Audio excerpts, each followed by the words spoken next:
ನಮಸ್ತೆ. ನಿಮ್ಮದಿ ನೆಮ್ಮದಿ ಖುಷಿಯಾಗಿರಲು ಇದು ಒಂದೇ ಹಾದಿ. ಪದಚಿಹ್ನ ಬರ್ದಿರೋದು. ಬನ್ನಿ ಪಯಣದಿಂದ ಮತ್ತೆ ಇನ್ನ ತಿಳ್ಕೊಳ್ಳೋದಿದೆ. ಜರ್ನಿ ಎಷ್ಟು ದೊಡ್ಡದಲ್ವಾ, ಲೈಫ್ ಜರ್ನಿ ಏನು ಚಿಕ್ಕದ. ಸೊ ನೋಡೋಣ ಇನ್ನ ಏನೇನು ತಿಳ್ಕೊಬೋದು ಅಂತ. ಯಾಕೆ ಸುತ್ತಾಡಬೇಕು? ಇಷ್ಟೆಲ್ಲ ಕ್ಲಾರಿಟಿ ಸಿಕ್ಕಿದ್ರು ಕೂಡ ಈಗ ಯಾಕೆ ಸುತ್ತಾಡಬೇಕು ಅಂತ ನೋಡೋಣ. ಮೊದಲನೇದಾಗಿ ನಮ್ಮ ಜೀವನವನ್ನು ನಾವು ಕುಳಿತಲ್ಲಿಯೇ ಅನುಭವಿಸುತ್ತೇವೆ, ಹೀಗೆ ಇದ್ದು ಸಮಸ್ಯೆಗಳು ಬಂದಾಗ ಎದುರಿಸುತ್ತೇವೆ, ಅಥವಾ ನಮ್ಮ ಪಯಣ ಅಂತರಂಗದೊಳಗೆ ಎಂಬ ಭಾವಿಸುವವರಿಗೆ ಈ ಅಂಶಗಳು ಅಗತ್ಯ ಇಲ್ಲ. ಅಂದ್ರೆ ಯಾರು ಜರ್ನಿ ನಾನು ಬರೀ ಅಲ್ಲೇ ಮಾಡ್ತೀನಿ, ನಾನು ಇಲ್ಲೇ ಇರ್ತೀನಿ, ಇಲ್ಲಿಂದನೇ ಪ್ರಾಬ್ಲಮ್ ಸಾಲ್ವ್ ಮಾಡ್ಕೊಳ್ತೀನಿ ಅನ್ನೋರಿಗೆ ಇದ್ರ ಅಗತ್ಯ ಇಲ್ಲ. ಆದ್ರೆ ಒಂದು ವೇಳೆ ನಮಗೂ ಗೊತ್ತಿಲ್ಲದ್ದು ಏನೋ ಇರುತ್ತೆ ಪ್ರಪಂಚದಲ್ಲಿ ಅಂತ ತಿಳ್ಕೊಳ್ಳೋ ಆಸಕ್ತಿ ಇದ್ರೆ ಅಂತರಂಗದ ಜೊತೆ ಬಹಿರಂಗದ ಸಂಚಾರವು ಕೂಡ ಸಹಾಯ ಆಗತ್ತೆ. ಹಾಗಾಗಿ ಇದನ್ನ ತಿಳ್ಕೊಳ್ಳೋಣ ಅಂತ. ಮೊದಲನೇದು, ಯಾಕೆ ಸುತ್ತಾಡಬೇಕು? ಪ್ರಯಾಣ ಕಲಿಸುತ್ತದೆ ಪ್ರಪಂಚದ ಬಗ್ಗೆ, ನಮ್ಮ ನೆಲದ ಬಗ್ಗೆ, ನಮ್ಮ ಬಗ್ಗೆ. ಸಂತ ಅಗಸ್ಟಿನ್ ಹೇಳಿದ ಒಂದು ಮಾತಿದೆ, ಈ ಜಗತ್ತು ಒಂದು ಪುಸ್ತಕ ಇದ್ದ ಹಾಗೆ, ಇಲ್ಲಿರುವ ಪ್ರತಿಯೊಂದು ಸ್ಥಳವು ಒಂದೊಂದು ಹಾಳೆ ಇದ್ದ ಹಾಗೆ. ಒಂದೇ ಸ್ಥಳದಲ್ಲಿ ಕುಳಿತಿದ್ದರೆ ದಿನೇ ದಿನೇ ಒಂದು ಪುಟವನ್ನು ಓದಿದ ಹಾಗೆ. ಒಂದೇ ಸ್ಥಳದಲ್ಲಿ ಕೂತ್ಕೊಂಡು ಒಂದೊಂದೇ ಪುಟನ ಓದೋ ತರ ಒಂದೊಂದೇ ಪುಟ, ದಿನಕ್ಕೆ ಒಂದು ಪುಟ ಓದ್ದಂಗೆ, ಒಂದು ಪೇಜ್. ಅದರಲ್ಲಿ ನಮ್ಮ ಬುದ್ಧಿ ಆಗಲಿ ಮನಸ್ಸಾಗಲಿ ಬೆಳೆಯಲ್ಲ. ಇನ್ನು ಬೇರೆ ಸ್ಥಳಗಳಿಗೆ ಭೇಟಿ ನೀಡಿದಾಗ ಆ ನೆಲದ ಸಂಸ್ಕೃತಿಯ ಬಗ್ಗೆ ತಿಳಿದುಕೊಳ್ಳುತ್ತೇವೆ. ನಮ್ಮ ಸ್ಥಳಕ್ಕೂ ಬೇರೆ ಸ್ಥಳಕ್ಕೂ ಇರುವ ವ್ಯತ್ಯಾಸ ತಿಳಿಯತ್ತೆ. ಇಡೀ ಪ್ರಪಂಚವನ್ನು ನೋಡುವ ರೀತಿ ಬದಲಾಗತ್ತೆ. ಹೊಸ ಆಯಾಮ, ದೃಷ್ಟಿಕೋನ ನೋಡ್ತೀವಿ.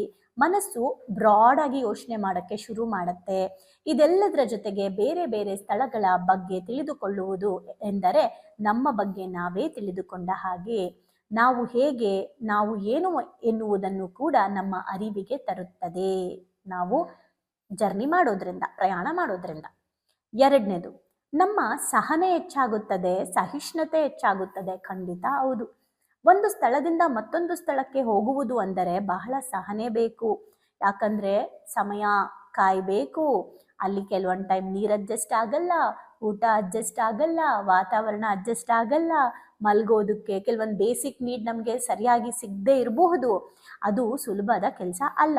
ಯಾವ ಹೊತ್ತಿಗೆ ಬಸ್ ಸಿಗುತ್ತದೆ, ರಸ್ತೆ ಹೇಗಿರುತ್ತದೆ ಅನ್ನೋದು ಗೊತ್ತಿಲ್ಲ. ಹಾಗೆ ದಾರಿಯಲ್ಲೂ ಹೊಸ ಜನರ ಭೇಟಿಯೂ ಆಗುತ್ತದೆ. ನಮಗಿಂತ ವಿಭಿನ್ನವಾದವರನ್ನು ಭೇಟಿ ಮಾಡ್ತೀವಿ. ಫ್ಲೆಕ್ಸಿಬಲ್ ಆಗೋದನ್ನ ಕಲಿತೀವಿ, ಅಡ್ಜಸ್ಟ್ ಆಗೋದನ್ನ ಕಲ್ತ್ಕೊಂತೀವಿ. ಎಲ್ಲಾ ಕಡೆ ಕೂಡ ನಾವು ಎಲ್ಲಿ ಹೋದ್ರೂ ಜಲ್ ಆಗೋದನ್ನ ನಾವು ಕಲಿತೀವಿ ಪ್ರಯಾಣ ಜಾಸ್ತಿ ಮಾಡೋದ್ರಿಂದ. ಅದಕ್ಕೆ ಹೇಳೋದು, ಪ್ರಪಂಚ ಸುತ್ತಿ ಬಂದವರು ಎಲ್ಲಾದ್ರೂ ಜೀವಿಸಬಹುದು ಅಂತ. ಸೊ ಅವರೆಲ್ಲರೂ ಕೂಡ ಸಮವಾಗಿ ನೋಡುವ ಗುಣ ನಮ್ಮಲ್ಲಿ ಬೆಳೆಯುತ್ತೆ. ಎಲ್ಲರನ್ನು ಒಪ್ಪಿಕೊಳ್ಳುವ ಸ್ವಭಾವ ಬೆಳೆಯುತ್ತೆ. ತಾಳ್ಮೆ, ಸಹನೆ ಹೆಚ್ಚಾಗತ್ತೆ. ಮೂರನೇದು, ಮರೆಯಲಾಗದ ಕ್ಷಣಗಳನ್ನು, ಅನುಭವಗಳನ್ನು ನೀಡುತ್ತದೆ.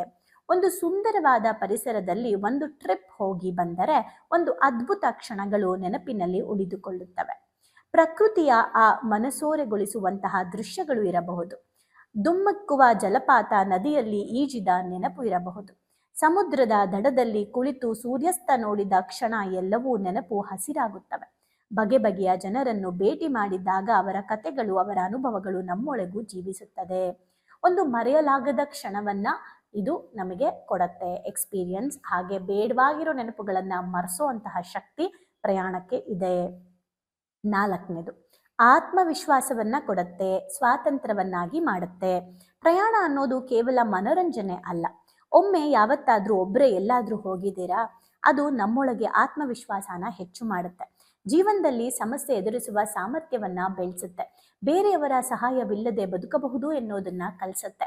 ನಮ್ಮಲ್ಲೂ ಏನಾದರೂ ಮಾಡಬಹುದು ಎನ್ನುವ ಸಾಮರ್ಥ್ಯವಿದೆ ಎನ್ನುವುದನ್ನ ಪರಿಚಯಿಸುತ್ತೆ. ಖಂಡಿತ ಹೌದು. ಸೊ ನೀವು ಈ ಎಕ್ಸ್ಪೀರಿಯನ್ಸ್ನ ನೋಡಿ. ಈಗ ಹೇಳಿದ ಒಂದು ಎಕ್ಸ್ಪೀರಿಯನ್ಸು, ರೀಸೆಂಟಾಗಿ ಒಂದು ಅನುಭವ ಆಯಿತು. ಬಸ್ಸಲ್ಲಿ ಬರ್ತಾ ನನ್ನ ಲಗೇಜು ಕಳೆದೋಯ್ತು. ನಾನು ಇದನ್ನು ಕ್ಲಾಸಲ್ಲಿ ಹೇಳಿದ್ದೆ, ಕಳೆದೋಗಿಲ್ಲ ಸಾರಿ. ಬಸ್ಸು ನಾನು ಬ್ರೇಕ್ ಕೊಡ್ತಾರಲ್ಲ, ಅಲ್ಲಿ ವಾಶ್ರೂಮಿಗೆ ಇಳಿದ್ಬಿಟ್ಟು ಬರೋಷ್ಟರಲ್ಲಿ ಬಸ್ ಮೂವ್ ಆಗಿಬಿಟ್ಟಿದೆ. ಸೊ ನಮ್ಮ ಲಗೇಜ್ ಬಸ್ಸಲ್ಲಿದೆ. ಇದು ಆಯಿತು.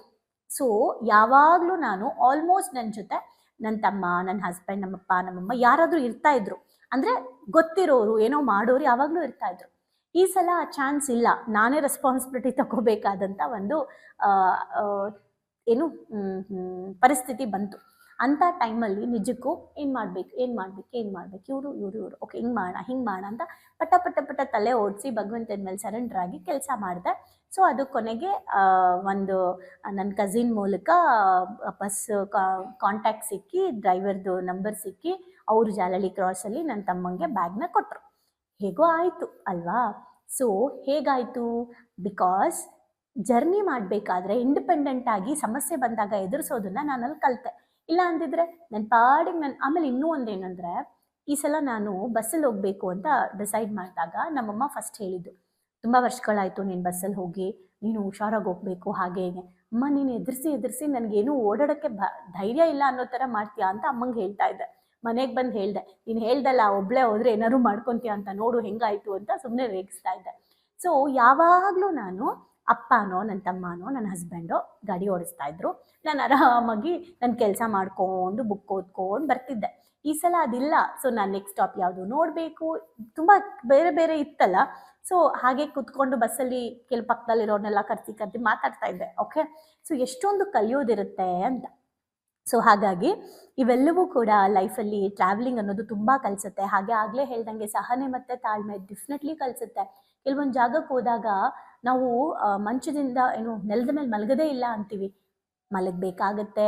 ಇನ್ನೊಂದು ಎಕ್ಸ್ಪೀರಿಯನ್ಸ್ ಹೇಳ್ತೀನಿ, ಹೇಗೆ ನಮ್ಮಲ್ಲಿ ಸಹಿಷ್ಣುತೆ ಜಾಸ್ತಿ ಆಗುತ್ತೆ ಅನ್ನೋದಕ್ಕೆ. ನಾನು ಯಾಕೆ ಹೇಳ್ತಾ ಇದ್ದೀನಿ ಅಂದರೆ, ನಿಮ್ಮ ಲೈಫಲ್ಲಿ ಏನಾದ್ರು ಮಾಡಿದ್ದೀರಾ ನೀವು, ಅಥವಾ ಆ ಥರ ಸಿಚುವೇಶನ್ ಬಂದಾಗ ಹೇಗಿದೆಲ್ಲ ಹೆಲ್ಪ್ ಆಗುತ್ತೆ ಅಂತ ಹೇಳ್ತಾ ಇದ್ದೀನಿ. ರೀಸೆಂಟಾಗಿ ತಿರುಪತಿಗೆ ಹೋಗಿದ್ವಿ, ಏನು ಬುಕ್ ಮಾಡ್ಕೊಂಡಿರಲಿಲ್ಲ, ನಾರ್ಮಲ್ ಆಗಿ ಹೋಗ್ಬಿಡೋಣ, ಜನರಲ್ ಆಗಿ ಸರ್ವ ದರ್ಶನಕ್ಕೆ ಹೋಗ್ಬಿಡೋಣ, ಬೆಟ್ಟ ಹತ್ತಿ ಹೋಗಬೇಕು ಅಂತ ಹೋಗ್ಬಿಟ್ವಿ. ಸೊ ಸೀದಾ ಬೆಟ್ಟ ಹತ್ತಿ ಹೋದ್ವಿ. ಹೋಗ್ಬಿಟ್ಟು ದರ್ಶನಕ್ಕೆ ನಿಂತ್ಕೊಂಡ್ವಿ, ಎಲ್ಲ ಆಯಿತು. 12:30 ಆಗೋಯ್ತು, ಮುಗ್ದಿದ್ದು. ನಾವು ಕೆಳಗಡೆ ಬಸ್ಸು ನಮಗೆ ಸಿಗೋದು 3 ಗಂಟೆಗೆ. ಅಲ್ಲಿವರೆಗೂ ಅಲ್ಲಿ ಜರ್ನಿ ಇಲ್ಲ. ಓಕೆ, ನಾವೇನು ಬಸ್ ಬುಕ್ಕು, ಟ್ರೈನ್ ಬುಕ್ ಏನೂ ಮಾಡಿರಲಿಲ್ಲ. ಬಿಕಾಸ್ ಸಡನ್ನಾಗಿ ಹೊರಟ್ವಿ, ಆಗತ್ತೆ ಬಾ ಅಂತ ಹೋಗ್ಬಿಟ್ಟಿದ್ವಿ. ಸೊ ಇವಾಗ ಅಲ್ಲಿ ಬರಬೇಕು, ಈಗ ನಮಗೆ ಅಲ್ಲಿ ಬರೋಕ್ಕೆ ಆಪ್ಷನ್ ಇಲ್ಲ. ಅಲ್ಲಿ ಹೋಟೆಲ್ಸ್ಗಳನ್ನ ಕೇಳೋಣ ಅಂದರೆ 2 ಅವರ್ಸ್ ಸ್ಟೇ ಆಗೋಕ್ಕೆ, ಒಂದು 2 ಅವರ್ 12:30 ಆಗಿತ್ತು. 3 ಗಂಟೆ ತನಕ ಅಲ್ಲೆಲ್ಲಾದ್ರೂ ಉಳ್ಕೊಳ್ಳೋಕೆ ನಮಗೆ ಒಂದು ಜಾಗ ನೋಡಿದ್ವಿ, ಸಿಗಲಿಲ್ಲ. ಒಬ್ರು ಹೇಳಿದ್ರು ಒಂದು ಚೌಟ್ರಿ ಇದೆ ತುಂಬ ದೂರ, ಅದೆಲ್ಲರೂ ಅಲ್ಲೇ ಇರ್ತಾರೆ, ನೀವು ಅಲ್ಲಿ ಹೋಗ್ಬೋದು ಅಂತ.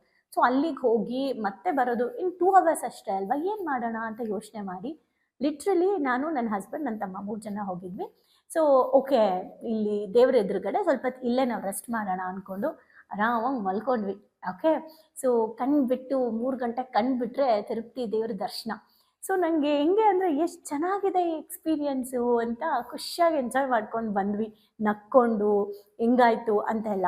ಸೊ ನೋಡಿ, ನಾನು ಅಲ್ಲಿ ಹೋಗಲ್ಲ, ನನಗೆ ಆ ಹೋಟೆಲ್ಲೇ ಬುಕ್ ಮಾಡಬೇಕು, ಬೆಳಗ್ಗೆ ತಣ್ಣೀರು ಸ್ನಾನ ಮಾಡೋಕ್ಕಾಗಲ್ಲ, ಬಿಸಿನೀರೇ ಬೇಕು. ಇಂಥವೆಲ್ಲ ಪ್ಯಾಟ್ರನ್ಸ್ನ ಬ್ರೇಕ್ ಮಾಡುತ್ತೆ ಕೆಲವೊಂದು ಸಿಚುಯೇಷನ್ಸು ಟ್ರಾವೆಲ್ ಮಾಡಿದಾಗ. ಅದಕ್ಕೆ ಈ ಥರ ಟ್ರಾವೆಲ್ಸ್ ಕೆಲವೊಂದು ಟೈಮ್ ಮಾಡಬೇಕು, ಈ ಥರ ಟ್ರಾವೆಲಿಂಗ್ ಕೆಲವೊಂದು ಟೈಮ್ ಮಾಡಬೇಕು. ಸೊ ಇದೆಲ್ಲವೂ ಕೂಡ ಪಯಣದಿಂದ ನಾವು ಕಲ್ತ್ಕೊಬೇಕಾಗಿರುವಂತಹ ವಿಷಯಗಳು. ಸೊ 4 ವಿಚಾರ ನಾವಿಲ್ಲಿ ತಿಳ್ಕೊಂಡ್ವಿ. ಇಷ್ಟೇನಾ? ಇನ್ನೂ ಇದೆ, ದೊಡ್ಡದಾಗತ್ತಲ್ಲ ಎಪಿಸೋಡು, ಚಿಕ್ಕದು ಮಾಡಿ ಹೇಳೋಣ. ನಾಳೆ ಇನ್ನೂ ಕೆಲವು ವಿಚಾರನ ತಿಳ್ಕೊಳ್ಳೋಣ. ನಿಮ್ಮಲ್ಲಿ ಏನೇನು ಕಲ್ತಿದ್ದೀರಾ ಜರ್ನಿಯಿಂದ ಅಂತ ನೀವು ಕಮೆಂಟ್ ಮಾಡ್ಬೋದು. Thank you.